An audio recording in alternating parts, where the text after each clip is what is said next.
This is what they packaged that single in. This vinyl. This vinyl cover. Now, I had bought the single and it kept scratching. Why?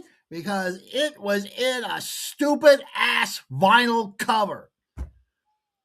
I mean, back when they packaged 45s, it's always paper or some sort of stronger paper if you have a single, but don't put your records in vinyl record companies. I realize vinyl's making somewhat of a comeback for basically for record files out there, but my God, do not repeat, do not put vinyl in vinyl.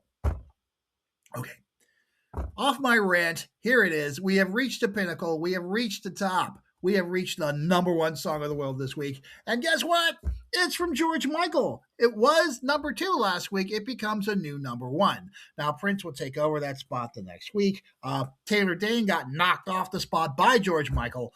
So basically, the number one song was a hot potato during this time. But I think Prince stopped it. He spent another week at number one. So 2 weeks, Alphabet Street was at number one on our chart.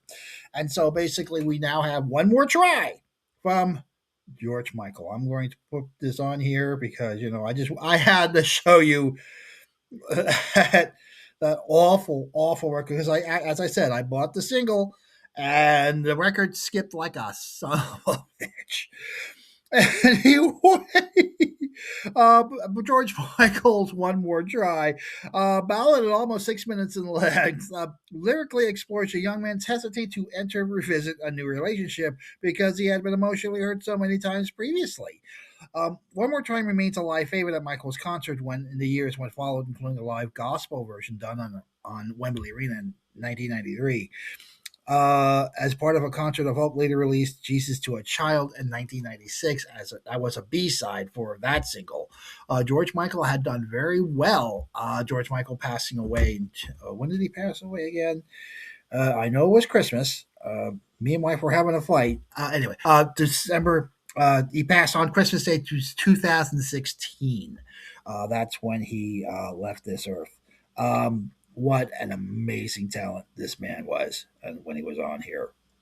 I think anyway, he had a couple of relationships. He was in a relationship when he passed away. He came out in gays 1998. I'm afraid that was because I don't know, an issue with a public bathroom. Somebody called him. It was like basically, he felt he was set up. And he said, basically what he said was on the talk shows while we were doing all this, he said, you show me mine, I'll show you yours.